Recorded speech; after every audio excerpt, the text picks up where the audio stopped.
Well, hello there. This is Susan Hamilton, and you're listening to the OffBeat Business Show. Thank you so much for joining us and sharing your valuable lunch hour with us. We love you, American Small Business. We are your resource for business expert information, representing the 80% of American small business that tend to be family-owned businesses of 9 employees or less. What does that mean? It means we're building our families while we're raising our kids, taking care of our parents. We probably have a veteran in our midst that either in our family or our workspace who's bringing their A game because of the skill and the discipline from their service, or possibly they're struggling with reintegration issues after deployment. And more of us recognize that about 30% of us actually are struggling with an addict in our family or our workspace, and it's really jacking with our focus. It's difficult, friends, and we're talking to you. We represent you. We bring you things that you can get in, get out on this show and through our magazine resources. And today I have a special treat for you, because one thing we're doing wrong in American business, and I remember I always focus on what works right in American business today, and one thing we're not doing right is taking advantage of the resources around us. We're trying to do everything, Daphne. Yes, you are. Today I'm talking to Daphne Anderson of AlwaysAssistingU, and we're going to talk about how important it is to make sure you've got the help that you need to get things done. So, Daphne. Yes. Craziness. Okay. Yes, life in business is really nuts, and you've seen a lot, because you've been around for a very, very long time assisting people I have. on every level of corporate business. Yes. 25 years of executive assisting. Wow. And that's from C-level, so your CFOs, your CEOs, your COOs, your CMOs in the healthcare field, down to middle management marketing people, middle management people, just regular everyday people, being a team lead, a supervisor. And then that's just that level. That's not the experience that I have in human resources, which is about 23 years. Oh, wow, wow. 18 years of payroll, 15 years of project management, 17 years of event management. Oh my gosh, a little bit of real estate. And the list goes on. Well, that's wonderful, because, I remember the day that I woke up and I realized that I knew more about the topics that were being discussed by a panel of experts than what they were talking about. Mm-hmm. And the one thing I didn't have was the guts to say anything about it. I didn't have the strength at that time. Now, here I'd spent all that time in my education and my growth, but I had to learn how to speak for my business and represent what all that meant. Mm-hmm. And that's a huge thing. I think people struggle with it all the time. But one thing it took is starting to give some of my projects away, because I was too busy to think about me as a business. Yeah, a lot of people are afraid to say, I need help. Right. They're thinking they can do it all on their own, but then when the littlest thing falls through the crack, it's like, oh my gosh, what am I going to do? Then they try to scramble and do this. If you just stop and make a list of just the simplest things that you think you can't take away from your plate and you actually can, it gets a little easier. And it gets a little easier each time that you give it to somebody else. And, of course, you can't just give it to anybody. You've got to have some kind of a mesh or some kind of relationship and feel each other out. But at the same time, when you are able to give that away, you can do what it takes to get your business to grow to the next level or get that next project done or what have you, because you haven't worried about that small thing anymore. It's so important. I think we end up realizing that there's different ways that we are worth money in our business, mm-hmm. right? There's $100 jobs, there's $10 jobs we're doing, and we're spending way too much time in the types of work that really need to be going to someone else. True. That is important, and it's important from a training standpoint. Wouldn't you agree? They mm-hmm. need to, for somebody else to learn how to do everything your way. There's a significant advantage to a business owner to yes. say, hey, and have them learn it and master it, and yes. then they can focus on that income generation that's so important. That is very, very true.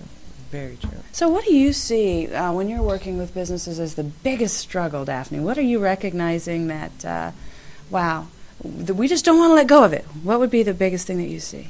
Email management, customer service, telephone management. Oh, wow. And for those that coach mm-hmm. or speakers, having an assistant on hand with you when you go to speak. Ah, very good, very good. It is, and it's a big mistake to try to manage all of that and then go try and reel in the sales, right? Mm-hmm.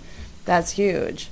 Yes, ma'am. Yes, so we are seeing that, and it's nice to be able to address it.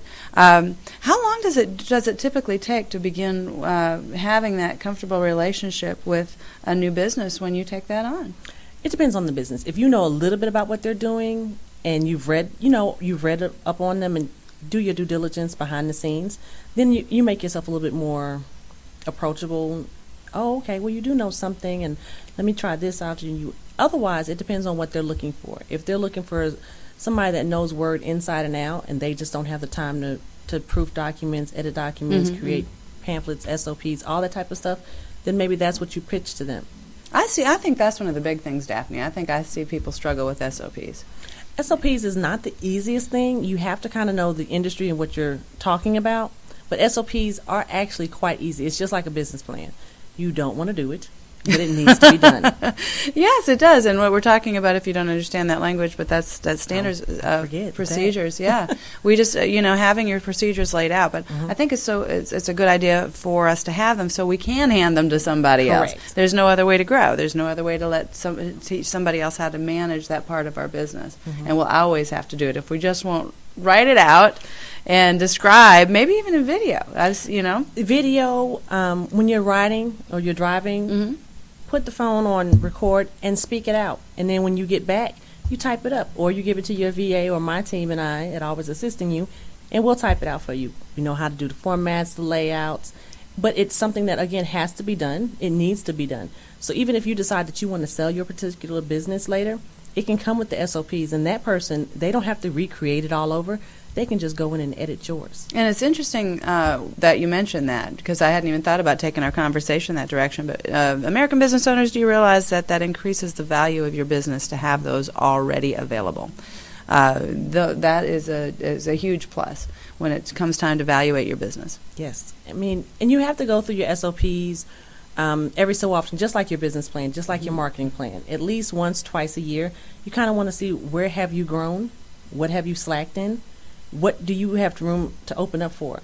And when you have that room to open up for, can you give that new room to someone else, like a VA, like Always Assisting You? Yes. Well, and that's just it, because I like our arrangement where you've been so incredibly helpful. Thank you. With what we're doing, and the approach that we have is you learning how to do exactly, and you're already there. To where a team is underneath you. You are now instructing that team how to do things individually, exactly as it needs to get done. There's only one way to grow, friends, and that is if you take some of that stuff off of your plate and give it to somebody competent. And whenever I find resources like that and information like that, I always want to make sure I share it with you, because this is a time in life, it's a time in American business when we just can't afford the risk of, it's too easy to lose money, it's too easy to go out of business. I mean, right now, we are under so much regulation, and we have to be paying attention to so many things that we've got to know how to work smarter. And bring back good customer service. Oh, tell us a little bit about customer service. Customer service is just the simple please and thank yous.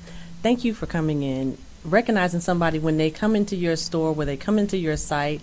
There's so many ways to do it virtually now. If they go to your site, there's a little pop-up bar that can come up there. Hello, if you have any questions, type here. That's customer service. If you have a brick and mortar, if someone leaves, thank you for coming in. When someone comes in, you greet them. It's so hard to get good customer service anymore because you're like, well, it's okay. It's not okay, because that bad customer service is bad word of mouth. It's as simple as a smile. It is. It's as simple, and you just don't see that today. You see a missing part of that work ethic that we can bring back and really make a huge difference to our referral base, because we all want to go visit a business like that, don't we? Right, and your referrals are worked off of how you communicate with others. If you always have a frown on your face and, I'm Mr. Grumpy, why would I want to refer business to you? But if I'm smiling, you're great, thank you. Of course, I'd love to give you more business.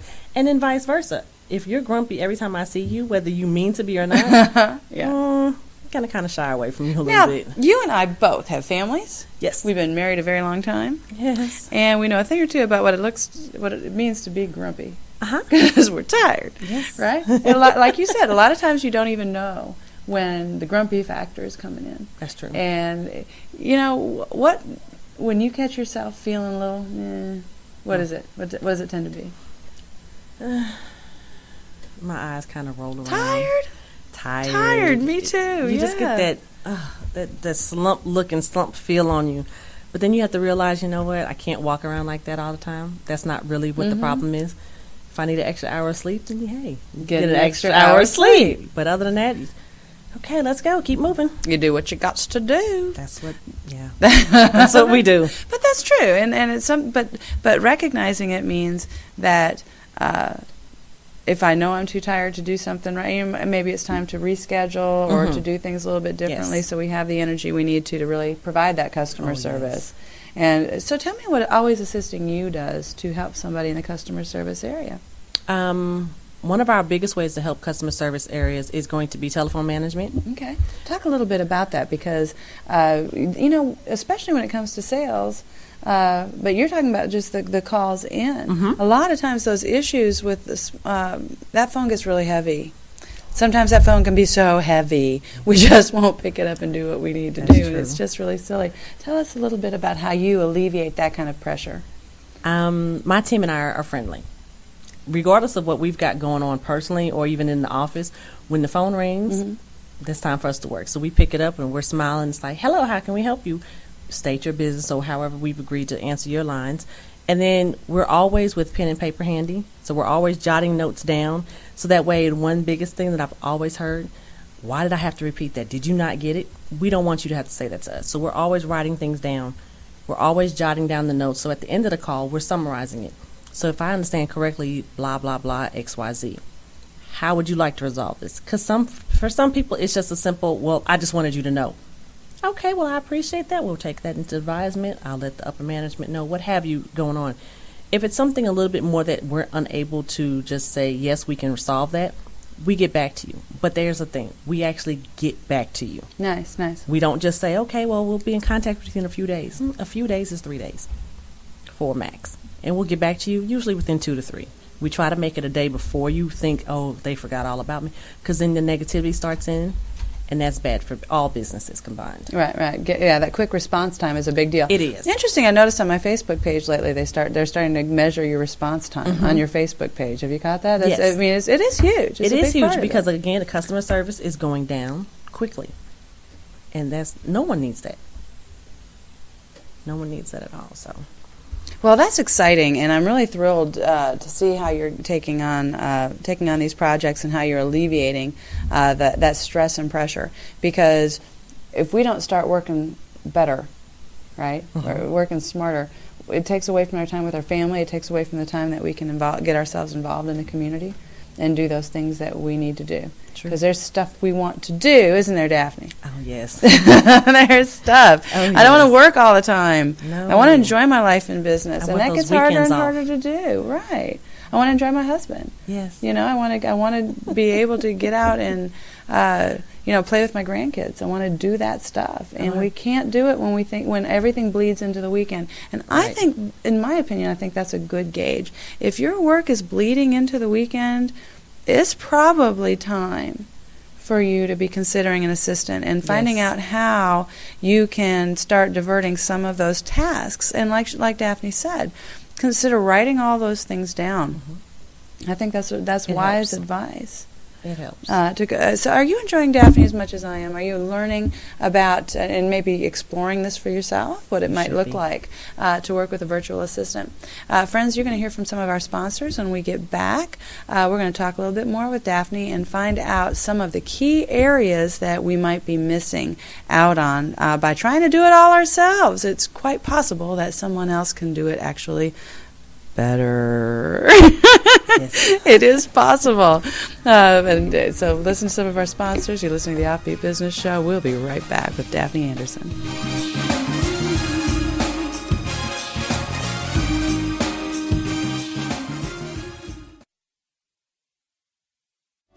Hey ladies, you don't have to suffer in silence anymore. Discover the first painless drug-free treatment to end vaginal dryness and discomfort. Done in about 5 minutes at Azure Med Spa in Frisco, Texas. My name is Dr. Catherine E. White, and I'm so excited to offer the Mona Lisa Touch Vaginal Laser Rejuvenation Therapy, a solution for women who experience chronic vaginal discomfort or pain, often but not always associated with menopause, hysterectomy, or following treatment for breast cancer. Make your appointment today. Call 972-294-6992. That's 972-294-6992. Look for our ad in the Offbeat Business magazine. Chocolate makes everyone happy, so let's make your clients, your customers, your employees, your team members, and that special someone happy with a special chocolate gift. My name is Phoenix Sagan. That's Phoenix like the city. Last name is Sagen, and you can reach me at 303-229-2173. Again, that's 303-229-2173. And you can find our chocolates on texaschocolategal.com. And my email is texaschocolategal@yahoo.com. Make them extremely happy with chocolate.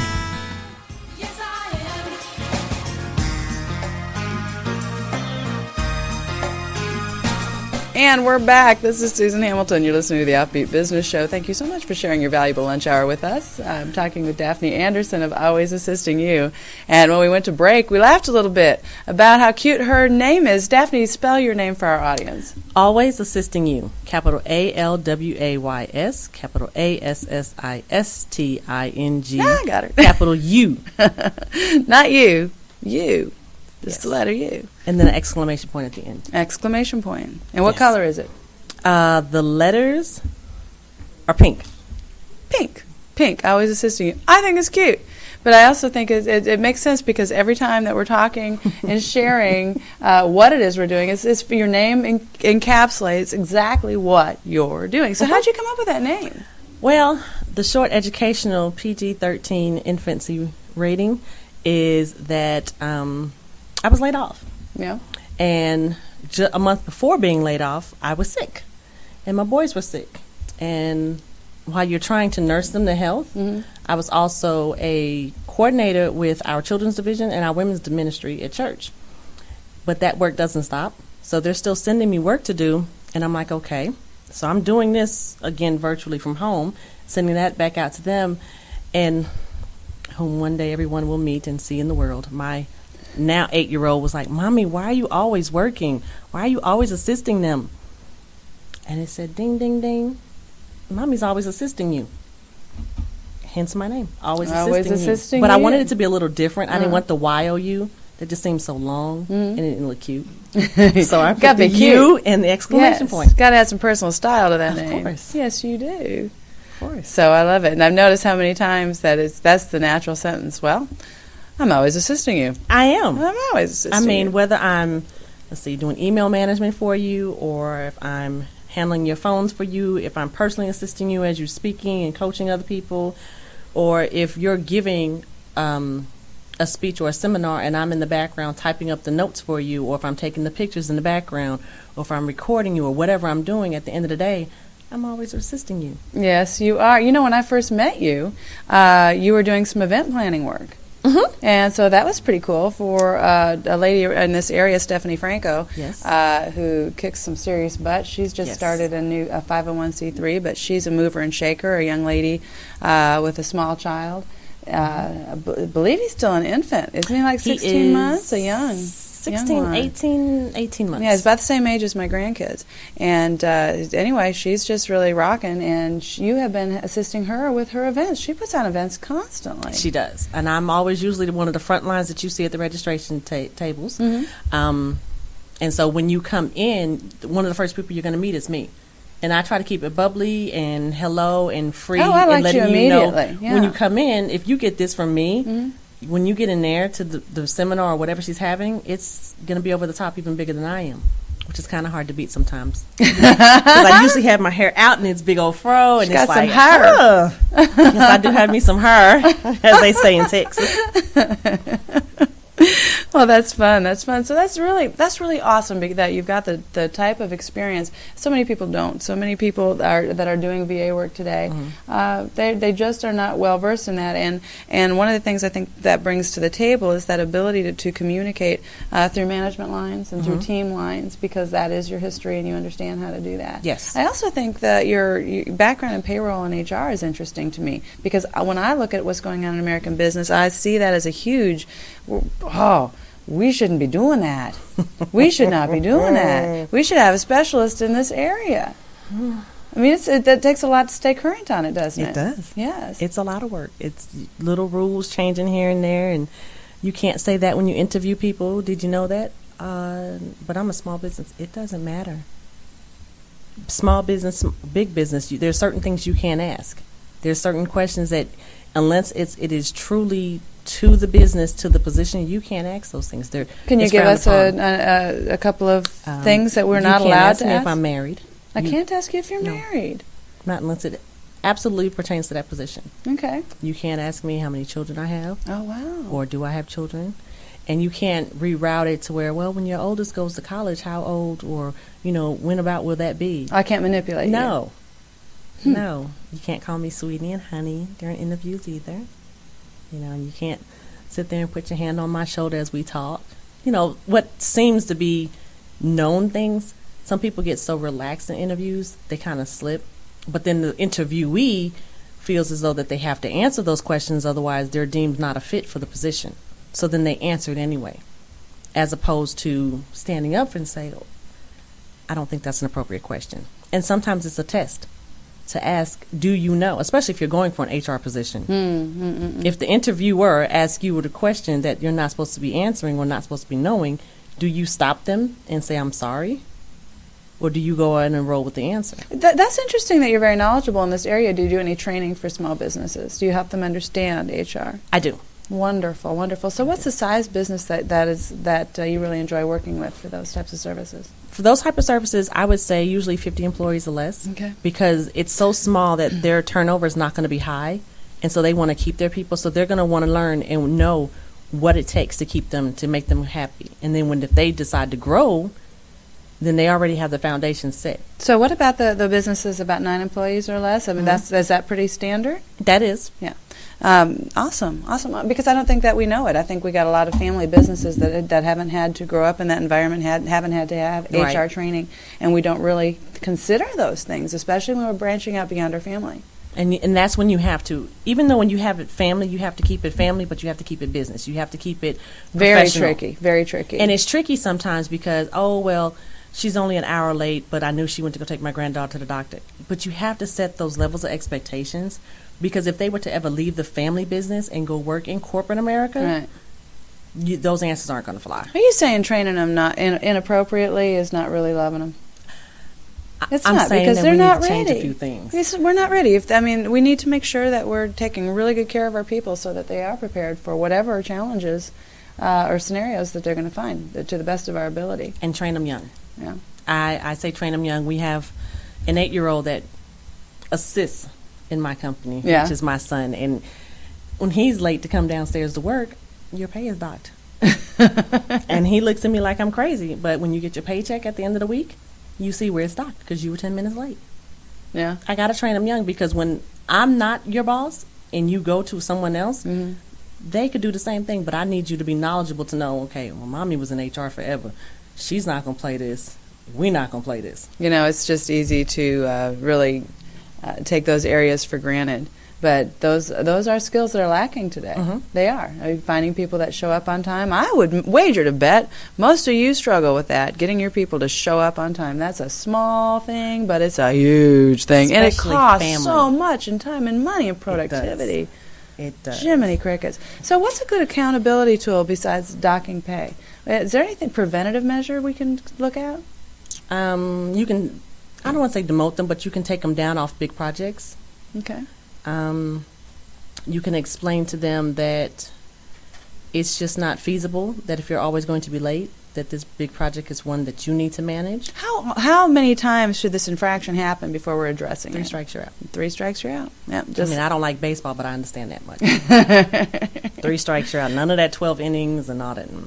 You were telling me that your history isn't in Texas. No. No, where are you from? New York. Woo! So you can tell people enough's enough. Yes. Yes. Yes. New York, tough skin.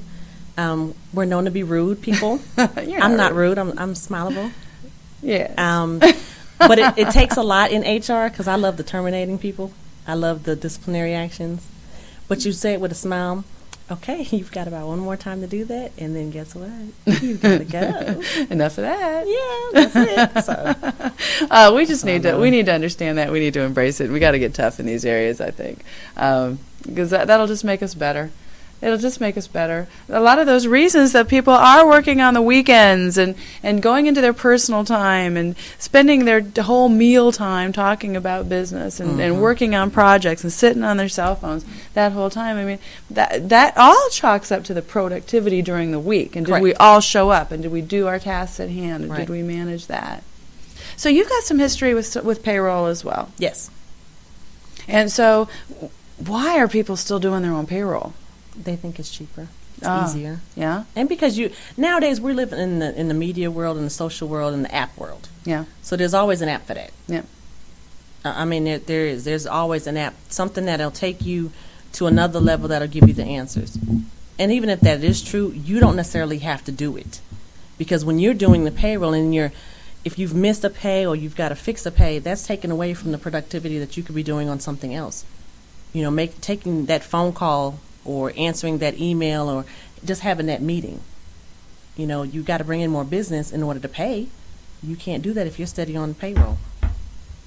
That's true. That's true. And I've seen also the discipline in a lot of small businesses is not to have a time for payroll. True. That a lot of times in family business, payroll is whenever somebody decides that it's time to hit up payroll. And that's a struggle. What's your recommendation for companies that are still behaving like that? Always assisting you. I'll tell you what, family businesses, if you are dealing with this issue and you give this to someone else, it takes it off of you. That pressure isn't on you anymore. And that is so, so smart. If this is an area where you haven't had the heart to say, you're taking up all my time with HR issues and payroll issues, if you haven't had the heart, give it to somebody else who does, who can take care of it, and take that off of yourself so you can get your life back. Get your life back so you can get back involved in the community like we need you. Friends, I hope you've enjoyed Daphne Anderson with Always Assisting You. You're going to be able to find all of her contact information under this video and on our website. Daphne, how can they find you? They can find me through AlwaysAssistingU.com. They can find me at Daphne at AlwaysAssistingU.com.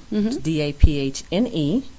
They can find me on Facebook, Twitter, and what's the other one? Instagram.